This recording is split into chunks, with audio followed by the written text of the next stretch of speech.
عبداللہ صاحب فیصل آباد سے پوچھتے ہیں اگر کوئی منت پوری نہ کرے اور اس کا کفارہ دے دے جو قسم کا ہوتا ہے تو پھر منت ختم ہو جائے گی؟ نہیں جی، منت پوری کرنا واجب ہے، لیکن منت کی دو قسمیں ہیں۔ اچھا، منت پہلی بات زبان سے ہوتی ہے، صرف دل کے ارادے سے نہیں ہوتی۔ تو دو قسم کی منتیں ہوتی ہیں۔ ایک منت تو یہ ہے کہ آپ نے کہا کہ اللہ نے اگر میرا فلاں کام کر دیا تو میں اتنے روزے رکھوں گا، اللہ نے میرے مریض کو شفا دے دی، یا میں امتحان میں میرے اتنے اچھے نمبر آ گئے تو میں نے اتنے پیسے صدقہ کرنے ہیں، یا میں ٹھیک ہو گیا تو میں اتنے پیسے صدقہ کروں گا، یا فلاں کام ہو گیا تو اتنے پیسے صدقہ کروں گا۔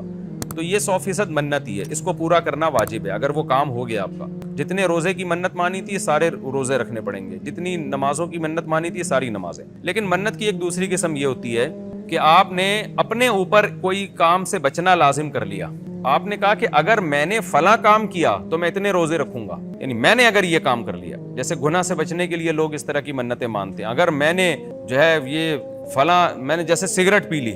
تو میں 3 روزے رکھوں گا، یا میں 100 روزے رکھوں گا، میں نے اگر غیبت کر لی تو میں 20 روزے رکھوں گا، اس طرح کی منت کسی نے مان لی تو یہاں آپ کے پاس آپشن ہے۔ اگر آپ سے وہ غلطی ہو گئی ہے جو آپ نے بچنے کی قسم اٹھائی تھی، یا آپ نے کہا میں نے زید سے اگر بات کی تو میں 10 روزے رکھوں گا، یہ ایسے جائز نہیں ایسے کہنا کسی مسلمان سے بات چیت بند کرنا، لیکن اگر الفاظ کہہ دیے تو اس قسم کی منتوں میں اگر آپ نے وہ کام کر لیا تو آپ کے پاس 2 آپشن ہیں، یا تو منت پوری کریں یا قسم کا کفارہ ادا کر لیں۔ تو یہ 2 قسم کی منتیں۔ دوسری قسم کی منت میں قسم کا کفارہ دینے سے بھی منت پوری ہو جاتی ہے، لیکن پہلی قسم کی منت میں